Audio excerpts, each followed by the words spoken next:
ನಮಸ್ತೆ. ವಾಸವಿ ಸಾಹಿತ್ಯ ಕಲಾ ವೇದಿಕೆ ಅರ್ಪಿಸುವ ಜಲಪಾತ ಕಾದಂಬರಿಯ ಕಥಾವಾಚನ. ಕಳೆದ ಬಾರಿ ನಾವು ಸುಧಾಬಾಯಿಯವರು ಆತ್ಮಹತ್ಯೆ ಮಾಡಿಕೊಂಡದ್ದು, ಆಮೇಲೆ ಅವರ ಗಂಡ ಸಂಶೋಧನೆಗಾಗಿ ಬೇರೆ ಊರಿಗೆ ಹೋಗಿದ್ದು, ಮತ್ತೆ ಅವರ ಅಣ್ಣ ಬಂದು ಹೇಳಿದ್ದು ಅದನ್ನೆಲ್ಲ ನೋಡಿದ್ವಿ. ಮುಂದಿನ ಭಾಗ.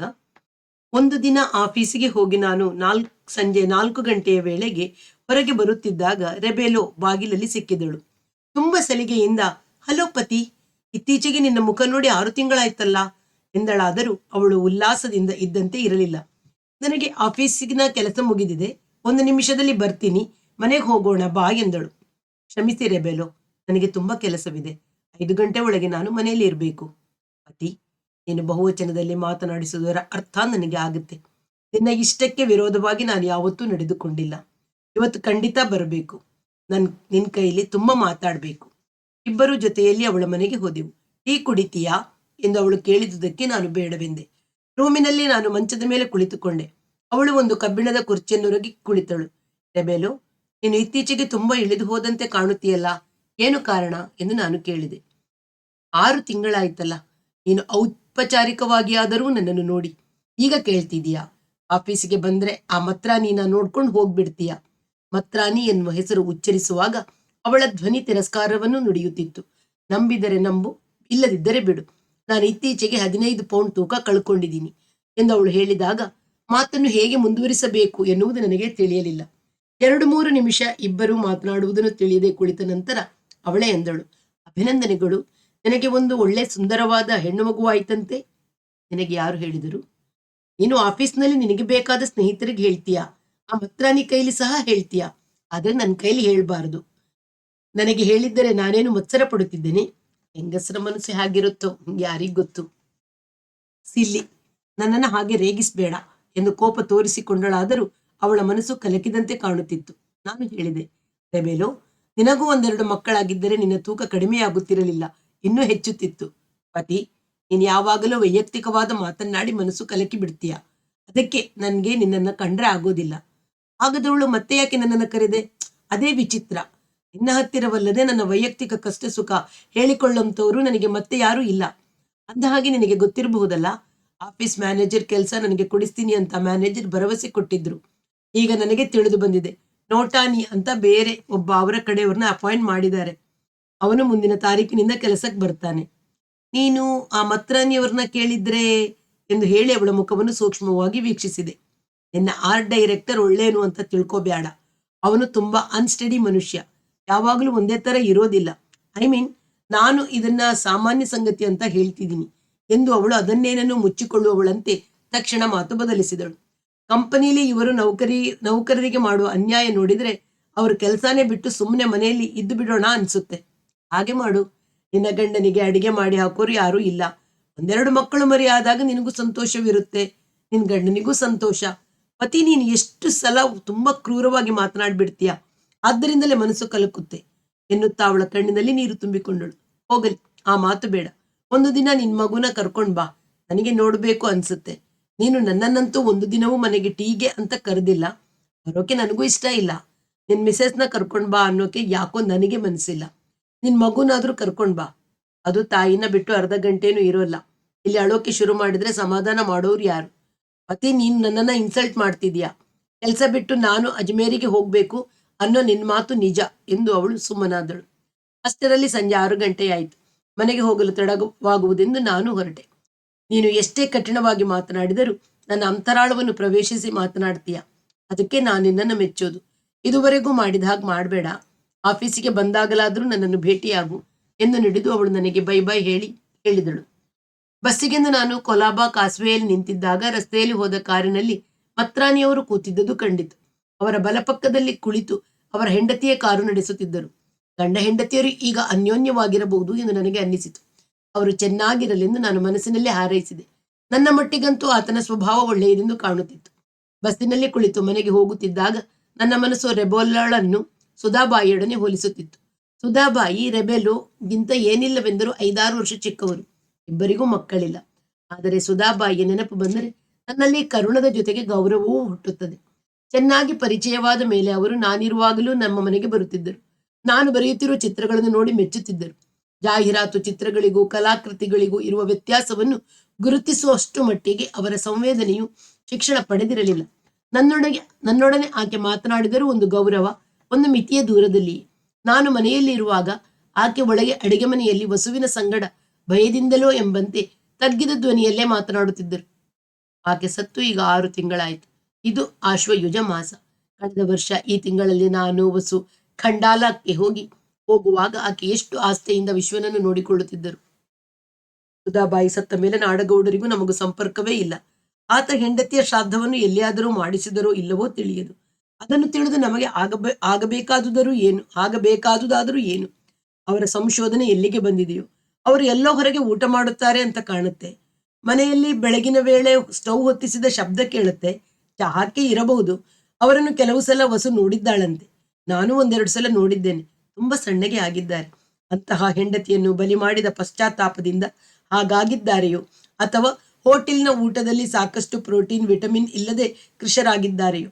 ನಾನು ಹುಬ್ಬಳ್ಳಿಯ ದೇಸಾಯಿಯವರು ಜೊತೆಯಲ್ಲಿ ವೆಟರ್ನರಿ ಕಾಲೇಜ್ಗೆ ಹೋಗಿದ್ದಾಗ ಅಲ್ಲಿ ನನಗೆ ಢವಳೆ ಎಂಬ ಒಬ್ಬ ಅಟೆಂಡರ್ನ ಪರಿಚಯ ಆಗಿದೆ. ಆತ ನನಗೆ ಆಗಾಗ ಸಿಕ್ಕುತ್ತಿರುತ್ತಾನೆ.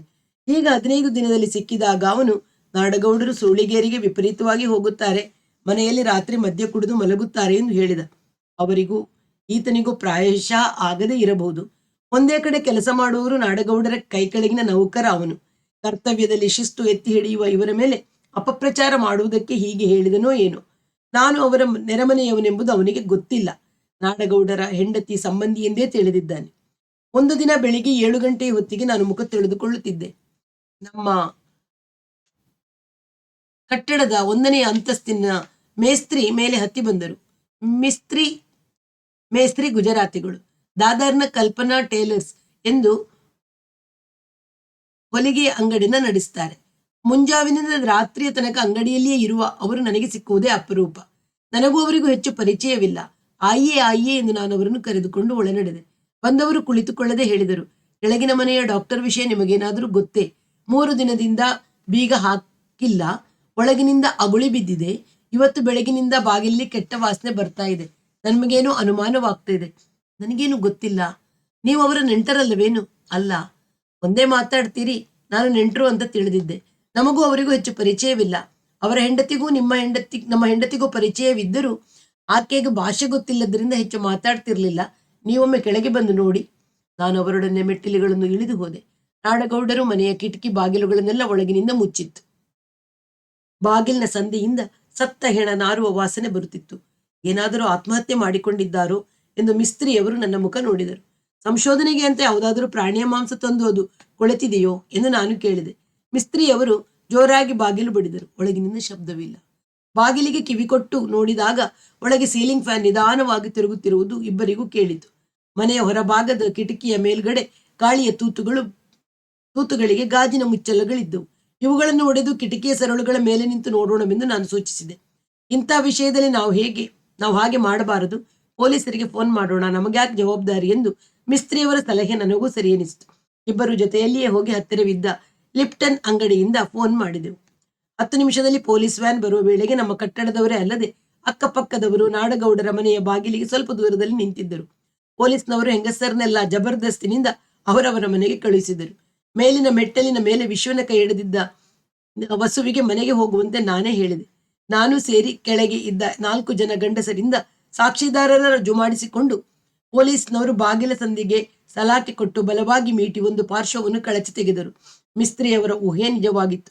ಮಂಚದ ಪಕ್ಕದಲ್ಲಿ ನೆಲದ ಮೇಲೆ ನಾಡಗೌಡರ ಹೆಣವು ಬೋರಲಾಗಿ ಬಿದ್ದಿತ್ತು. ಕೈಕಾಲು ಸೆಟೆದುಕೊಂಡು ಮುಖಗಳೆಲ್ಲ ಊದಿ ದಪ್ಪನಾಗಿದ್ದವು. 2 ಕಣ್ಣು ರೆಪ್ಪೆಗಳು ಅರ್ಧ ಭಾಗ ಮುಚ್ಚಿಕೊಂಡಿದ್ದರೂ ರೆಪ್ಪೆಯ ಸಂದಿನಿಂದ ಕಾಣುವ ಬಿಳಿ ಭಾಗವು ನೋಡಿದರೆ ಭಯವಾಗುವಂತಿತ್ತು. ಮಂಚದ ಪಕ್ಕದ ಪುಸ್ತಕದ ಮೇಲೆ ಒಂದು ಇಂಜೆಕ್ಷನ್ ಸಿರಿಂಜ್ ಸೂಜಿಯ ಸಮೇತವಿತ್ತು. ಅದರೊಳಗೆ ಔಷಧಿಯ ಕಲೆ ಹಾಗೆಯೇ ಮೆತ್ತಿಕೊಂಡಿತ್ತು. ಅದರ ಪಕ್ಕದಲ್ಲಿಯೇ ಇದ್ದ ಒಂದು ಲಕೋಟೆಯಲ್ಲಿ ಪೊಲೀಸ್ ಇನ್ಸ್ಪೆಕ್ಟರ ಕಣ್ಣು ಹೋಯಿತು. ಅದರ ಮೇಲೆ ಸ್ಪಷ್ಟವಾಗಿ ಪೊಲೀಸ್ ಅಧಿಕಾರಿಗಳಿಗೆ ಎಂದು ದಪ್ಪ ಅಕ್ಷರಗಳಲ್ಲಿ ಬರೆದಿತ್ತು. ಇನ್ಸ್ಪೆಕ್ಟರ್ ನಮ್ಮೆದುರಿಗೆ ಅದನ್ನು ಒಡೆದು ಅದರಲ್ಲಿದ್ದ ಇಂಗ್ಲಿಷ್ನಲ್ಲಿ ಬರೆದಿದ್ದ ಕಾಗದವನ್ನು ಓದಿದರು. ನನಗೆ ಬದುಕುವ ಇಚ್ಛೆ ಇಲ್ಲದ್ದರಿಂದ ನನ್ನ ಸ್ವಂತ ತೀರ್ಮಾನದ ಮೇರೆಗೆ ಮಾರ್ಫಿನ್ ಇಂಜೆಕ್ಷನ್ ತೆಗೆದುಕೊಂಡೆ ಪ್ರಾಣ ಕಳೆದುಕೊಳ್ಳುತ್ತಿದ್ದೇನೆ. ಡಾಕ್ಟರ್ ನಾಡಗೌಡ 26/10 ರಾತ್ರಿ 12 ಗಂಟೆ ಎಂದು ಬರಹದಲ್ಲಿ ತಾರೀಖನ್ನು 2-3 ಸಲ ಹೊಡೆದು ತಿದ್ದಿದಂತೆ ಕಾಣುತ್ತಿತ್ತು. ಎಂದರೆ ಅವರು ಸತ್ತ ರಾತ್ರಿ ಅಲ್ಲದೆ 2 ರಾತ್ರಿಗಳು ಕಳೆದಿವೆ. ಇನ್ಸ್ಪೆಕ್ಟರ್ ಹೇಳಿದರು. ಇಂಜೆಕ್ಷನ್ ತಗೊಂಡ ಮೇಲೆ ಪ್ರಜ್ಞೆ ತಪ್ಪುವಾಗ ತಲೆ ಸುತ್ತಿ ಬಂದಿರಬಹುದು. ಮಂಚದ ಮೇಲಿಂದ ಬಿದ್ದರೋ ಅಥವಾ ನೆಲದ ಮೇಲೆ ಮಕಾಡೆ ಕುಸಿದು ಕೈಕಾಲು ಚಾಚಿಕೊಂಡರೋ ಹೇಳಲು ಬರುವುದಿಲ್ಲ. ಮೊದಲು ಮಹಜರ್ ಬರೆದು ಇನ್ಸ್ಪೆಕ್ಟರ್ಗಳು ನಮ್ಮ ಸಹಿ ತೆಗೆದುಕೊಂಡರು. ನಂತರ ಪರೀಕ್ಷೆಗೆ ಶವವನ್ನು ಆಸ್ಪತ್ರೆಗೆ ಒಯ್ಯಲು ಫೋನ್ ಮಾಡಿ ಕೇಳಿ ಕಳಿಸಿದರು. ವೆಟರ್ನರಿ ಕಾಲೇಜಿಗೂ ಫೋನ್ ಹೋಯಿತು. ಕಾಲೇಜಿನಿಂದ ವಿಳಾಸ ತೆಗೆದುಕೊಂಡು ಪೊಲೀಸರೇ ವಿಜಾಪುರಕ್ಕೆ ತಂತಿ ಕೊಟ್ಟರೆಂದು ತೋರುತ್ತದೆ. ನಾನು ಹುಬ್ಬಳ್ಳಿಯ ದೇಸಾಯಿಯವರಿಗೆ ಒಂದು ತಂತಿ ಕಳಿಸಿದೆ. ಕೆಳಗಿನ ಮನೆಯ ಮಿಸ್ತ್ರಿಯವರು ಪಾಪ ಹೆಂಡ್ತಿನ ತುಂಬಾ ಪ್ರೀತಿಸ್ತಿದ್ರು ಅಂತ ಕಾಣುತ್ತೆ. ದುಃಖ ತಾಳಲಾರದೆ ಸಣ್ಣಾಗಿದ್ದರು. ಅವಳನ್ನೇ ಸ್ಮರಿಸುತ್ತಾ ಪ್ರಾಣ ಕಳೆದುಕೊಂಡ್ರೋ ಏನೋ ಎಂದು ಅನುತಾಪದಿಂದ ನುಡಿದರು. ಮಿಸ್ತ್ರಿ ಅವರ ಹೆಂಡತಿ ಅವ್ರದ್ದು ಲವ್ ಮ್ಯಾರೇಜೇ ಎಂದು ತಮ್ಮ ಫಿಲ್ಮೀಕೃತ ಊಹನಾ ಮಿತಿಯ ಪ್ರಮಾಣಕ್ಕಾಗಿ ನನ್ನನ್ನು ಕೇಳಿದರು. ನನಗೆ ಯಾವ ವಿವರವೂ ತಿಳಿಯದೆಂದು ಹೇಳಿದೆ. ಲವ್ ಮ್ಯಾರೇಜೇ ಇರಬೇಕು. ಗಂಡ ಹೆಂಡತಿ ಅಷ್ಟೊಂದು ಪ್ರೀತಿಸ್ತಿದ್ರು ಅಂತ ಕಾಣುತ್ತೆ. ಅದಕ್ಕೆ ಮಕ್ಕಳು ಸಹ ಆಗಿರ್ಲಿಲ್ಲ ಎಂದು ಆಕೆ ತನ್ನ ಊಹನಾ ಮಿತಿಯನ್ನು ಸ್ಥಿರೀಕರಿಸಿಕೊಂಡಳು. ಮರುದಿನ ಮಧ್ಯಾಹ್ನ 12 ಗಂಟೆಯ ವೇಳೆಗೆ ಹುಬ್ಬಳ್ಳಿಯ ದೇಸಾಯಿಯವರು ಬಂದರು. ಅವರನ್ನು ಅದೇ ಸಮಯಕ್ಕೆ ನಾನು ನಿರೀಕ್ಷಿಸುತ್ತಿದ್ದೆ. ತಂಗಿಯಂತೆಯೇ ಅಣ್ಣನು ತುಂಬಿದ ಮೈಕಟ್ಟು ಎತ್ತರವಾದ ಆಳು. ಆದರೆ ತಂಗಿ ಸತ್ತ 6 ತಿಂಗಳಲ್ಲಿ ಅದು ತುಂಬಾ ಇಳಿದು ಹೋಗಿದ್ದರು. ಅವರು ಊಟ ಬೇಡವೆಂದರು. ನಮ್ಮ ಬಲವಂತಕ್ಕೆ ಸ್ನಾನ ಮಾಡಿ 2 ತುತ್ತು ತಿಂದರು. ನಾವಿಬ್ಬರು ಸಿಟಿ ಮಾರ್ಕ್ಗೆ ಹೋದೆವು. ಅಷ್ಟರಲ್ಲಿ ಅಲ್ಲಿಗೆ ವಿಜಾಪುರದಿಂದ ನೇರವಾಗಿ ನಾಡಗೌಡರ ತಾಯಿ, ಕಕ್ಕನ ಮಗ ಮೂವರು ಬಂದಿದ್ದರು. ಮಾರ್ಫಿನ್ ಇಂಜೆಕ್ಷನ್ನಿಂದ ಸ್ವಇಚ್ಛೆಯ ಮೇರೆ ನಡೆದ ಆತ್ಮಹತ್ಯೆ ಎಂದು ಪೊಲೀಸರು ನಿರ್ಧರಿಸಿ ಶವವನ್ನು ಕೊಟ್ಟರು. ನಮ್ಮ ಮನೆಯ ಹತ್ತಿರವೇ ಇರುವ ಸಮುದ್ರ ತೀರದ ಸ್ಮಶಾನದಲ್ಲಿ ದಹನ ಕ್ರಿಯೆಯು ಸಂಜೆ 5ರ ವೇಳೆಗೆ ಮುಗಿಯಿತು. ನಾಡಗೌಡರ ತಾಯಿಯ ಗೋಳು ಹೇಳತಿರದು. ಮುದುಕಿ ಎದೆ ಬಡಿದುಕೊಂಡು ಅಳುತ್ತಿತ್ತು. ನಾಡಗೌಡರ ಕಕ್ಕನ ಮಗ ಸ್ನೇಹಿತರು ಅವರು ಮೂವರನ್ನು ತಮ್ಮ ಮನೆಗೆ ಕರೆದುಕೊಂಡು ಹೋದರು. ದೇಸಾಯಿಯವರು ನನ್ನ ಸಂಗಡ ಮನೆಗೆ ಬಂದರು. ರಾತ್ರಿ ವಸು ಮಕ್ಕಳೊಡನೆ ಅಡಿಗೆ ಮನೆಯಲ್ಲಿ ಮಲಗಿದಳು. ನಾನು ಮತ್ತು ದೇಸಾಯಿಯವರು ಅಡಿಗೆ ಮನೆಯ ಬಾಗಿಲು ಹಾಕಿಕೊಂಡು ಹೊರಗಿನ ಕೋಣೆಯಲ್ಲಿ ಮಲಗಿದೆವು. ಇಡೀ ರಾತ್ರಿ ಅವರು ತಮ್ಮ ತಂಗಿಯ ಮರಣ ಮತ್ತು ಭಾವನ ಬಗೆಗೆ ಹೇಳುತ್ತಿದ್ದರು. ಮರುದಿನ ಅವರು ಮೂವರು ಪೊಲೀಸರ ಸಂಗಡ ಬಂದು ನಾಡಗೌಡರ ಮನೆ ಬಾಗಿಲು ತೆರೆಸಿಕೊಂಡರು. ದೇಸಾಯಿಯವರು ಮಾತ್ರ ಕೆಳಗೆ ಇಳಿದು ಹೋದರು. ಯಾವ ಸಂಬಂಧವೂ ಇಲ್ಲದುದರಿಂದ ನಾನು ಮೇಲೆಯೇ ಇದ್ದೆ. ಸುಮಾರು 11 ಗಂಟೆಯ ವೇಳೆಗೆ ದೇಸಾಯಿಯವರು ಮೇಲೆ ಬಂದು ಸ್ನಾನ ಮಾಡಿದರು. ನನ್ನೊಡನೆ ಕುಳಿತು ತಾಳ್ಮೆಯಿಂದ ಮಾತನಾಡಿದರು.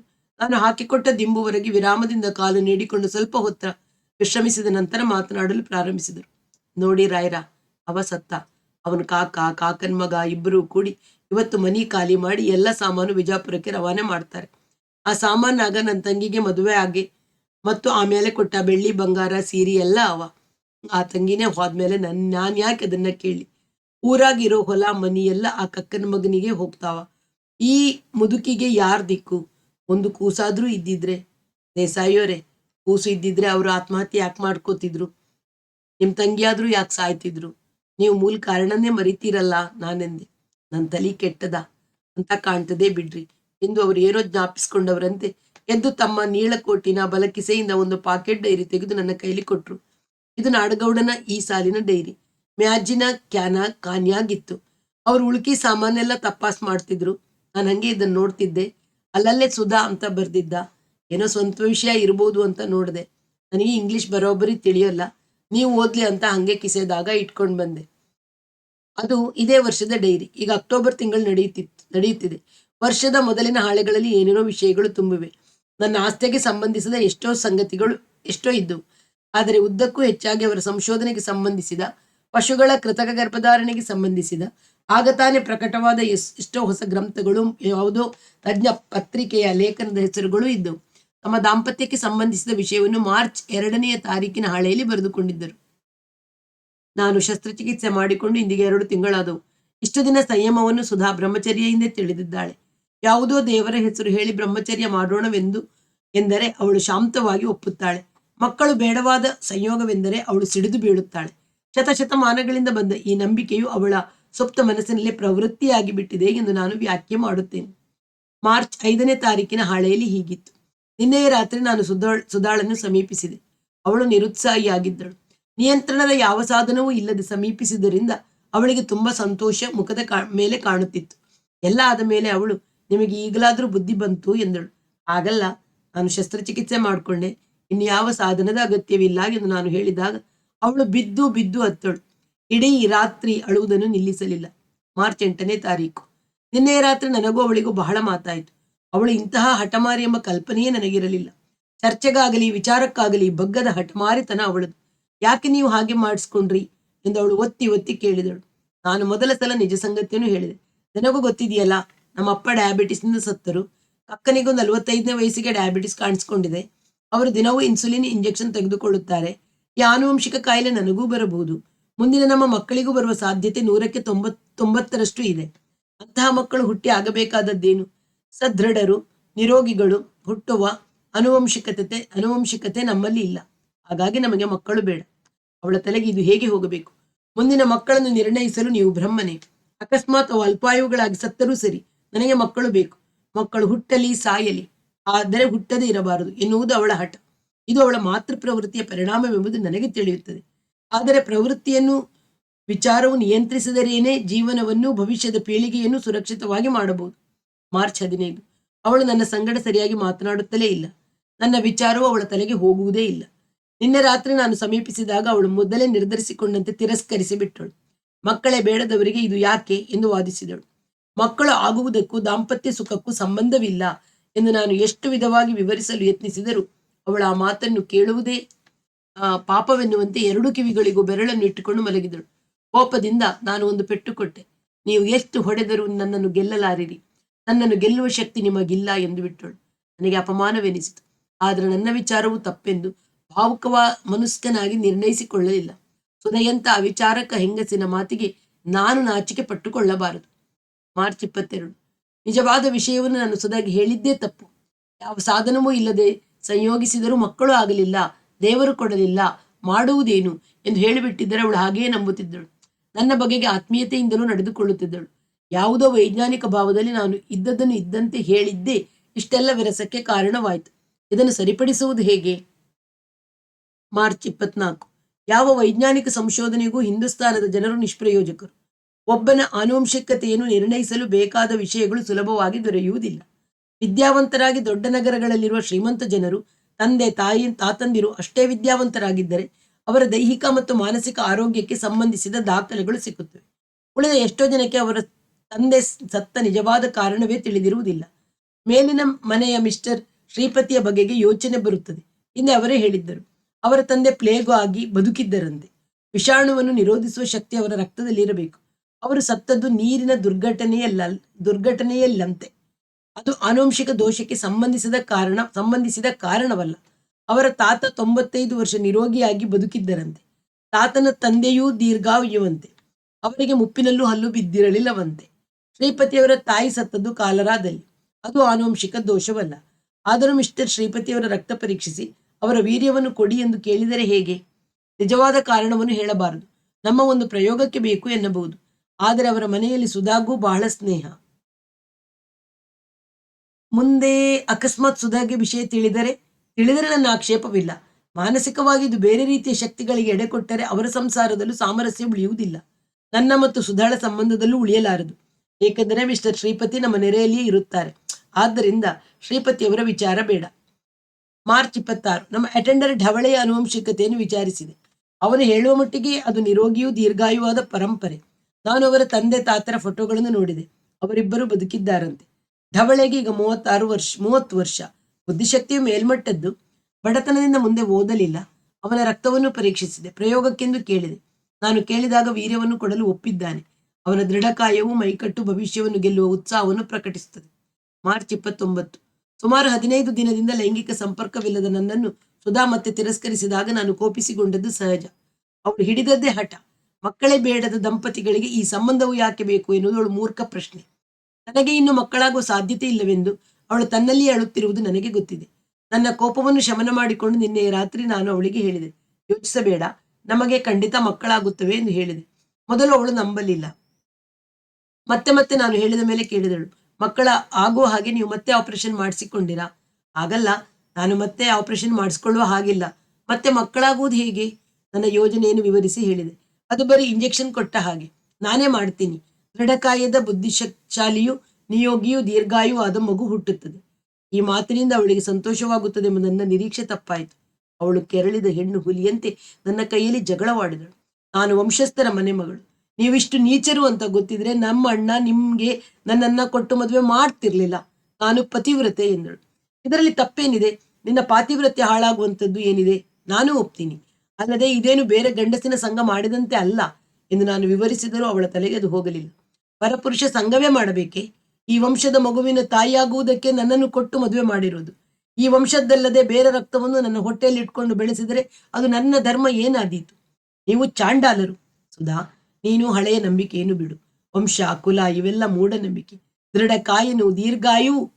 ನನ್ನ ಮಾತನ್ನು ಅರ್ಧಕ್ಕೆ ತಡೆದು ಅವಳು ಹೇಳಿದಳು, ನನಗೆ ದೃಢಕಾಯವಾದ ಮಗು ಬ್ಯಾಡ. ಅದು ಹುಟ್ಟಿದ 3 ದಿನಕ್ಕೆ ಸತ್ತರೂ ಸೈ. ಭಗವಂತ ಆಯುಸ್ಸು ಬರೆದದ್ದಕ್ಕೆ ಯಾರು ಏನು ಮಾಡೋ ಹಾಗಿಲ್ಲ. ಅದು ಧರ್ಮದಿಂದ ನಮಗೆ ಹುಟ್ಟಿದ ಮಗು ಆಗಬೇಕು. ನೀವು ಇಂಥ ಚಾಂಡಾಲರು ಅನ್ನೋದು ತಿಳಿದ ಮೇಲೆ ನಿಮ್ ಕೂಡ ಸಂಸಾರ ಮಾಡಬಾರ್ದು. ಅವಳ ಮೌಢ್ಯವನ್ನು ತಿದ್ದುವುದು ಹೇಗೆ?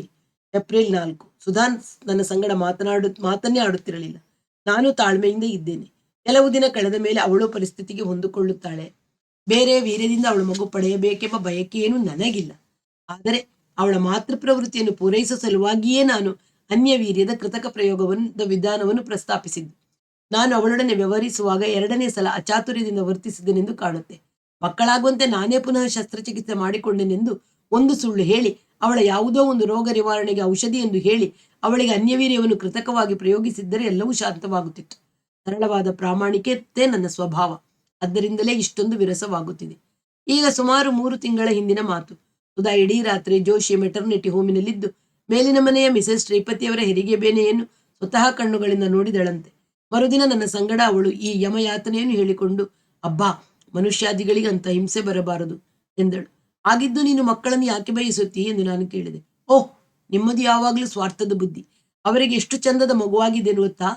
ಅದು ಒಂದು ಸಲ ನಕ್ಕರೆ 10 ಹೆರಿಗೆ ನೋವಾದರೂ ಮರೆತು ಹೋಗುತ್ತೆ. ನೋವಿಗೆ ಹಿಂಜರಿಯುವವಳು ಹೆಂಗಸೇ ಅಲ್ಲ ಎಂದಳು. ಸ್ವ ಇಚ್ಛೆಯಿಂದ ನೋವನ್ನು ಅನುಭವಿಸುವ ಹೆಂಗಸರ ಈ ವಿಚಿತ್ರ ಪ್ರವೃತ್ತಿಗೆ ಏನನ್ನಬೇಕು? ಏಪ್ರಿಲ್ 14. ಈ ದಿನ ಸುಧಾ ತನ್ನ ಅಣ್ಣನೊಡನೆ ಹುಬ್ಬಳ್ಳಿಗೆ ಹೋದಳು. ನಾನು ಊರಿಗೆ ಹೋಗಿ ಬರಬೇಕೆಂದು ಅವಳು ಹೇಳಿದ್ದರೆ ನಾನು ಬೇಡವೆನ್ನುತ್ತಿರಲಿಲ್ಲ. ಆದರೆ ಅವಳೇ ತನ್ನ ಅಣ್ಣನಿಗೆ ಕಾಗದ ಬರೆದು ಅವನನ್ನು ಕರೆಸಿಕೊಂಡಂತೆ ಕಾಣುತ್ತದೆ. ಊರಿನಲ್ಲಿ 4 ದಿನ ಇದ್ದು ಬರಲಿ, ಅಷ್ಟರಲ್ಲಿ ಅವಳ ಮನಸ್ಸು ಸಮಾಧಾನವಾಗಬಹುದು. ಈ ದಿನ ರೈಲು ಹೊರಡುವಾಗ ಅವಳು ತಕ್ಷಣ ನನ್ನ ಕಾಲು ಮುಟ್ಟಿ ನಮಸ್ಕಾರ ಮಾಡಿದುದೇಕೆ? ಗಂಡನಿಗೆ ತಿಳಿಯದಂತೆ ಅಣ್ಣನಿಗೆ ಕಾಗದ ಬರೆದು ಕರೆಸಿಕೊಂಡು ಊರಿಗೆ ಹೊರಟ ತನ್ನ ತಪ್ಪನ್ನು ಮನ್ನಿಸಬೇಕೆಂದು ಅವಳು ಈ ಮೂಲಕ ಕೇಳಿಕೊಂಡಳೇನು? ಆದರೂ ಒಬ್ಬರು ಮತ್ತೊಬ್ಬರಿಗೆ, ಅದರಲ್ಲೂ ಹೆಂಡತಿ ಗಂಡನಿಗೆ ನಮಸ್ಕರಿಸುವ ಹಿಂದೂಸ್ತಾನದ ಈ ವಿಚಿತ್ರ ಪದ್ಧತಿಯು ಅರ್ಥಹೀನವಾದದ್ದು. ಏಪ್ರಿಲ್ 19. ಸುಧಾ ಊರಿಗೆ ಹೋಗಿ 5 ದಿನವಾಯಿತು. ತಾನು ತಲುಪಿದ್ದಕ್ಕೆ ಸಹ ಅವಳು ಕಾಗದ ಬರೆಯಲಿಲ್ಲ. ಮನಸ್ಸು ಇನ್ನೂ ಸಮಾಧಾನಕ್ಕೆ ಬರಲಿಲ್ಲವೆಂದು ತೋರುತ್ತದೆ. 5 ದಿನಕ್ಕೆ ನನಗೇ ಬೇಸರವಾಯಿತು. ಅವಳು ಹೋಗುವ ಮೊದಲು ಮನೆಯಲ್ಲಿಯೇ ಇದ್ದರು. ಅವಳು ನಾನು ಕೂಡಿ 3.5 ತಿಂಗಳೇ ಆಯಿತು. ನಾನೇ ಹುಬ್ಬಳ್ಳಿಗೆ ಹೋಗಿ ಬರಲಿ ಅನ್ನಿಸುತ್ತದೆ. ಆದರೆ ಅವಳು ಮೂರ್ಖತನ ಮಾಡಿ ತಿರಸ್ಕರಿಸುವುದಿಲ್ಲವೆಂಬ ಭರವಸೆ ಎಲ್ಲಿದೆ? ಪರಸ್ಪರ ಬೇಕೆನಿಸಿದಾಗ ದಂಪತಿಗಳು ಒಂದಾಗಬೇಕೆಂಬ ಸ್ವಾಭಾವಿಕ ಪ್ರವೃತ್ತಿಯನ್ನೇ ಅವಳು ಅರ್ಥ ಮಾಡಿಕೊಂಡಿಲ್ಲ. ಈಗ 2 ದಿನದಿಂದ ನಾನು ಸಂಶೋಧನೆಯ ಕೆಲಸವನ್ನೂ ಮಾಡುತ್ತಿಲ್ಲ. ಮುಕ್ತೇಶ್ವರದಲ್ಲಿ ಅರ್ಧ ಮಾಡಿಬಿಟ್ಟ ಕೆಲಸವಿದೆ. 1-2 ದಿನದಲ್ಲಿ ಅದಕ್ಕಾದರೂ ಹೋಗಬೇಕು. ದೇಸಾಯಿ ನನ್ನ ಸಂಗಡ, ರಾಯ್ರ, ಎಲ್ಲ ತಿಳಿದಂಗ ಆಯ್ತಲ್ರಿ, ಮತ್ತಿನ್ನೇನು ಓದೋದು ಬಿಡ್ರಿ, ಇವೆಲ್ಲ ನಿಮ್ಗೆ ಗೊತ್ತಿರೋದೆ. ನಾನು ಕೆಳಗೆ ಹೋಗಿ ಬರ್ತೀನಿ. ಅವರ ಸಾಮಾನು ಪ್ಯಾಕ್ ನಡೆದುದು ಹ್ಯಾಂಗ ನೋಡಿ ಬರ್ತೀನಿ ಎಂದು ಕೆಳಗೆ ಇಳಿದು ಹೋದರು. ನಾನು ಡೈರಿಯನ್ನು ಮುಂದೆ ಓದಿದೆ. ನಡುವೆ ಎಷ್ಟೋ ಹಾಳೆಗಳಲ್ಲಿ ಏನೂ ಬರೆದಿರಲಿಲ್ಲ. ಉಳಿದ ಕೆಲವು ಕಡೆ ಅವರ ಸಂಶೋಧನೆಗೆ ಸಂಬಂಧಪಟ್ಟ ಸಂಗತಿಗಳು ಇದ್ದವು.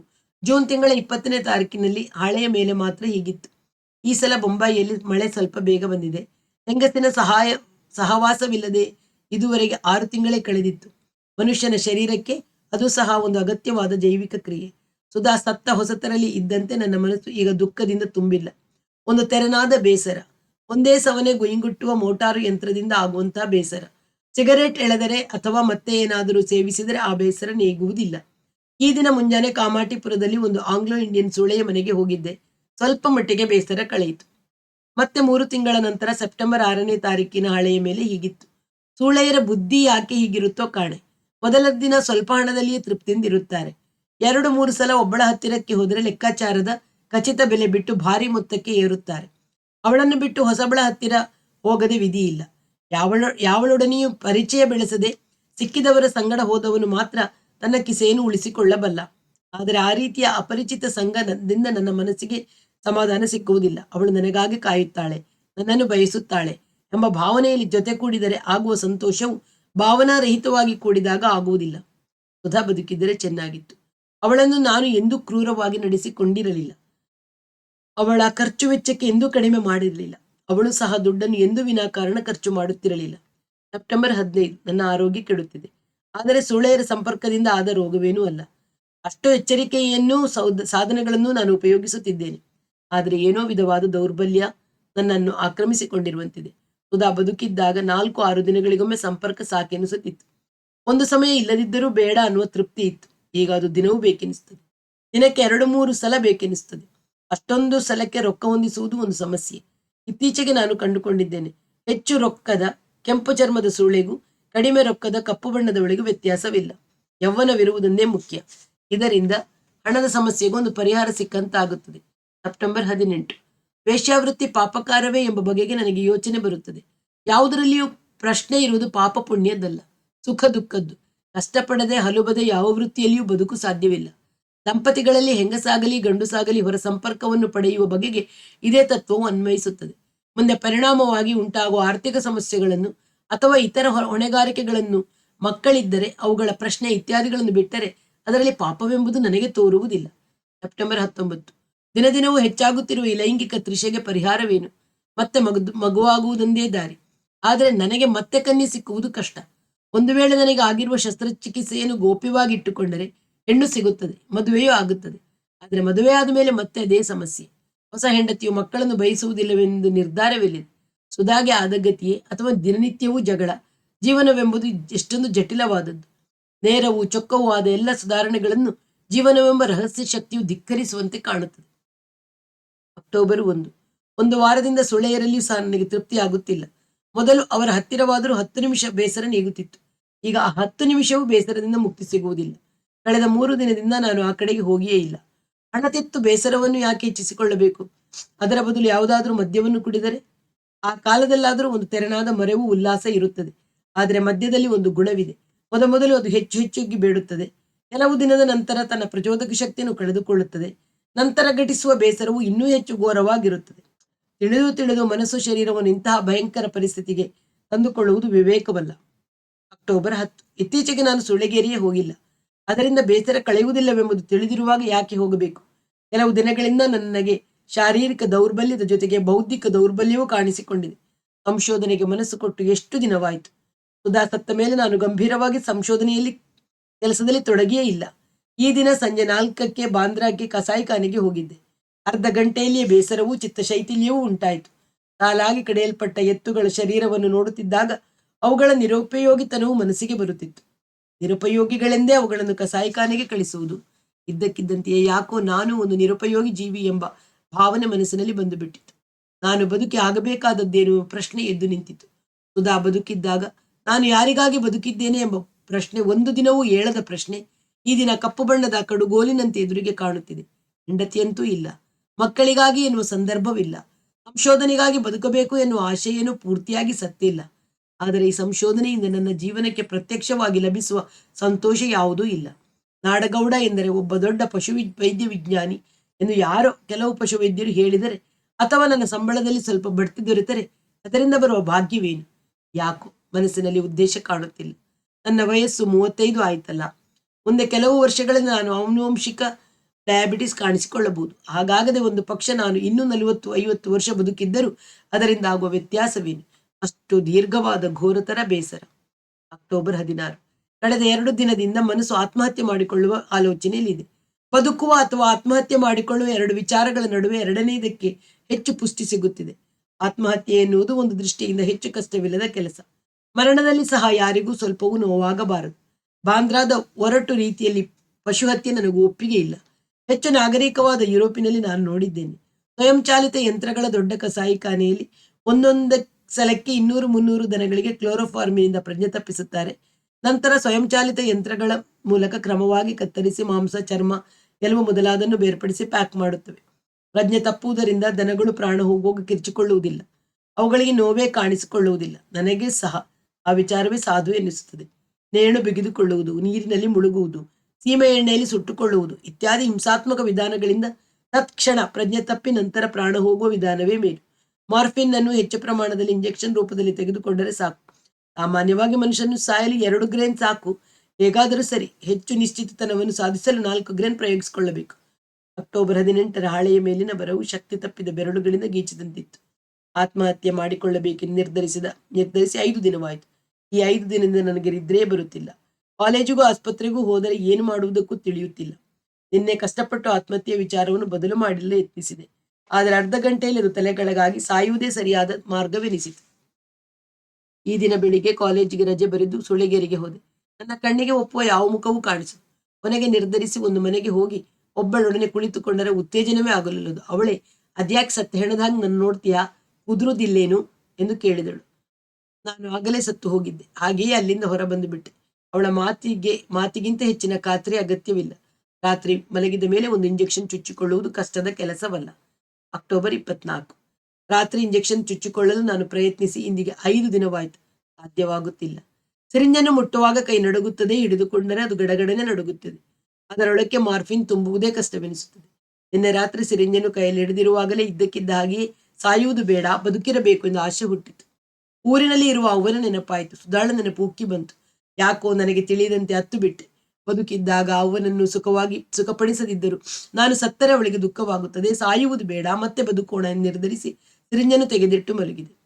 ಅವನ ಸಂತೋಷಕ್ಕಾದರೂ ಮತ್ತೆ ಮದುವೆಯಾಗಬೇಕು. ಅವ ಊರಿನ ಹೆಣ್ಣುಗಳನ್ನು ನೋಡಿದ್ದಾಳಂತೆ. ಬಾ ಅಂತ ಪತ್ರಿಸುತ್ತಲೇ ಇದ್ದಾಳೆ. ಆದರೆ ಮಲಗಿದ 1 ಗಂಟೆಯಲ್ಲಿ ಬೇಸರ ಆರಂಭವಾಯಿತು. ಬದುಕಿ ಆಗಬೇಕಾದದ್ದೇನು? ಬದುಕಿಗೆ ಉದ್ದೇಶವೇ ಇಲ್ಲ. ಮದುವೆಯಾದರೂ ಹಿಂದಿನದೇ ಹೋರಾಟ. ಸೂಳೆಗೇರಿಯ ಇಷ್ಟು ದಿನಗಳ ಅನುಭವವಾದ ಮೇಲೆ ಸ್ತ್ರೀ ಎಂಬುದರ ಬಗ್ಗೆ ಆಕರ್ಷಣೆಯೂ ಉಳಿಯಲಿಲ್ಲ. ಒಂದು ವಯಸ್ಸಿನಲ್ಲಿ ಪ್ರತಿಯೊಂದು ಪ್ರಾಣಿಗೂ ತನಗಿಂತ ಭಿನ್ನವಾದ ಲಿಂಗಿಯೊಡನೆ ಬಯಸುವ ವಿಶೇಷ ರೀತಿಯ ಸಂಪರ್ಕವಷ್ಟೇ ಅದು. ಅದರಲ್ಲಿ ಯಾವ ರಹಸ್ಯವೂ ಉಳಿದಿಲ್ಲ. ಯಾಕೆ ಬದುಕಬೇಕು? ಮುಂದೆ ಏನು ಬರೆದಿರಲಿಲ್ಲ. ಅವರು ಸತ್ತದ್ದು 26ನೇ ತಾರೀಕು ಎಂದರೆ ಸಾಯುವ 2 ದಿನದ ಹಿಂದಿನದು ಬರೆಯುವುದನ್ನು ನಿಲ್ಲಿಸಿದ್ದರು. ಇಷ್ಟೆಲ್ಲವನ್ನು ಅವರ ಡೈರಿಯಲ್ಲಿ ಯಾಕೆ ಬರೆದಿದ್ದರು ಎಂಬ ಪ್ರಶ್ನೆಯೂ ನನ್ನನ್ನು ಮನಸ್ಸಿನಲ್ಲಿ ಕಾಡಿತು. ಮತ್ತೆ ಯಾರಾದರೂ ಓದಲಿ ಎಂಬ ಉದ್ದೇಶವೂ ಅವರಿಗಿರಲಿಕ್ಕಿಲ್ಲ. ಹಾಗಿದ್ದರೆ ಅವರು ಅದನ್ನು ಪೊಲೀಸರಿಗೆ ಬರೆದಿದ್ದ ಕಾಗದದ ಸಂಗಡವೇ ಇಡುತ್ತಿದ್ದರು. ಪ್ರತಿಯೊಂದು ಮುಖ್ಯ ಸಂಗತಿಯನ್ನು ಬರೆಯುವುದು ಅವರ ಅಭ್ಯಾಸವೇ ಎಂಬ ಬಗೆಗೆ ಅವರ ಹಿಂದಿನ ವರ್ಷಗಳ ಡೈರಿಯನ್ನು ನೋಡದೆ ನಿರ್ಧರಿಸಲು ಆಗುವುದಿಲ್ಲ. ಇಂಗ್ಲಿಷ್ನಲ್ಲಿದ್ದುದರಿಂದ ಅದನ್ನು ಸುಧಾಬಾಯಿಗಂತೂ ಓದಿ ಸರಿಯಾಗಿ ಅರ್ಥ ಮಾಡಿಕೊಳ್ಳುವಂತಿರಲಿಲ್ಲ. ಕೊನೆಗೆ ಸುಳೆಗೇರಿಗೆ ಭೇಟಿ, ಆತ್ಮಹತ್ಯೆ ನಿಶ್ಚಯ ಮೊದಲಾದ ರಹಸ್ಯ ಸಂಗತಿಗಳನ್ನೆಲ್ಲ ಇವರು ಯಾಕೆ ಬರೆದರು ಎಂಬುದು ನನಗೆ ಒಂದು ರಹಸ್ಯವಾಗಿ ತೋರಿತು. ನನ್ನಲ್ಲಿ ನಾನೇ ಅರ್ಧ ಗಂಟೆ ಯೋಚಿಸುತ್ತಿದ್ದೆ. ತಮ್ಮ ಅಂತರಂಗವನ್ನು ತುಂಬಿ ಕಲಕುವ ಘಟನೆಯನ್ನು, ಭಾವನೆಯನ್ನು ಆಪ್ತರಲ್ಲಿ ಹೇಳಿಕೊಂಡರೆ ಹಗುರವೆನಿಸುತ್ತದೆ. ಈ ಸಂಗತಿಗಳನ್ನು ಯಾರಲ್ಲಿ ತೋಡಿಕೊಳ್ಳುವುದು ಅವರಿಗೆ ಸಾಧ್ಯವಾಗಲಿಲ್ಲ. ಆದರೂ ಅದನ್ನು ಮತ್ತೊಬ್ಬರಿಗೆ ಹೇಳಿದಾಗ ದೊರೆಯುವಂತಹ ಸಮಾಧಾನಕ್ಕಾಗಿ ಬರೆದುಕೊಂಡಿರಬಹುದು. ಇಂತಹ ಸಮಾಧಾನವು ಡೈರಿ ಬರೆಯುವ ಮುಖ್ಯ ಉದ್ದೇಶ, ಅಥವಾ ಮುಖ್ಯ ಉದ್ದೇಶಗಳಲ್ಲಿ ಒಂದು ನನಗೆ ತೋಚಿದಂತೆ ಒಂದು ಕಾರಣ ಸೃಷ್ಟಿಸಿಕೊಂಡು ಬುದ್ಧಿಗೆ ಸಮಾಧಾನ ತಂದುಕೊಂಡೆ. ಸಂಜೆ 5ರ ವೇಳೆಗೆ ದೇಸಾಯಿಯವರ ಮೇಲೆ ಬಂದಾಗ ಅವರ ಮನೆಯಲ್ಲಿ ಹಳೆಯ ವರ್ಷಗಳ ಡೈರಿಗಳು ಸಿಗುತ್ತವೆಯೇ ಎಂದು ಕೇಳಿದರು. ಸಾಮಾನೆಲ್ಲ ಪ್ಯಾಕ್ ಆಗಿ ಅದನ್ನು ಕಳಿಸಿಬಿಟ್ಟರು. ಅದು ಎದಕ್ಕ ಬೇಕು ಎಂದು ಅವರು ಕೇಳಿದರು. ಚಹಾ ಕುಡಿದ ನಂತರ ಇಬ್ಬರು ಇಳಿದು ಹೋಗಿ ಸ್ಮಶಾನದ ಕಟ್ಟದ ಕೆಳಗೆ ಮರಳಿನ ಮೇಲೆ ಸ್ವಲ್ಪ ಹೊತ್ತು ಕುಳಿದಿದ್ದೆವು. ಡೈರಿಯ ಉಳಿದ ಭಾಗಗಳನ್ನು ಅವರು ಕೇಳಿದರು. ಎಲ್ಲವನ್ನೂ ಹೇಳಿದ ಮೇಲೆ, ನಿಮಗೆ ಬೇಕಾದರೆ ಡೈರಿನ ನೀವು ತಗೊಂಡೋಗಿ ಎಂದು ನಾನು ಹೇಳಿದ್ದಕ್ಕೆ, ನನಗೆ ಅದಕ್ಕ ಬೇಕು, ಅದು ಸುಟ್ಟಾಕ್ಬಿಡ್ರಿ ಎಂದರು. ಮರುದಿನ ಮುಂಜಾನೆ ದೇಸಾಯಿಯವರನ್ನು ಕಳಿಸಲೆಂದು ದಾದರ್ ಸ್ಟೇಷನ್ಗೆ ನಾನು ಹೋದೆ. ರೈಲು ಬರುವ ಮುನ್ನ ಅವರು ಹೇಳಿದರು, ನೋಡ್ರಿ, ನೀವು ತಾರು ಕೊಡದಿದ್ರೆ ನಾನು ಬರ್ತಿದ್ದೇ ಇಲ್ಲ. ನಾನು ಮುಂಬೈಗೆ ಬಂದದ್ದು ಇದೇ ಕಡಿದು. ಊರ್ ಕಡೆಗೆ ಹೋಗೋ ಮುಂದ ನೀವೇ ಹುಬ್ಬಳ್ಳಿಗೆ ಇಳಿಬೇಕು ಎಂದು ಅವರ ಧ್ವನಿ ಭಾರವಾಗಿತ್ತು. ದೂರದಲ್ಲಿ ಗಾಡಿ ಬರುತ್ತಿರುವುದನ್ನು ನೋಡಿ ಅವರು ನನ್ನನ್ನು ಒಂದು ಸಲ ಬಾಚಿ ತಬ್ಬಿಕೊಂಡು ಬಿಟ್ಟರು. ಮುಂದಿನ ಭಾಗವನ್ನು ಮತ್ತೆ ಕೇಳೋಣ. ಅಲ್ಲಿಯವರೆಗೆ ಎಲ್ಲರಿಗೂ ಪ್ರೀತಿಯ ನಮಸ್ಕಾರ. ವಾಸವಿ ಸಾಹಿತ್ಯ ಕಲಾವೇದಿಕೆ ಸುಳ್ಯ.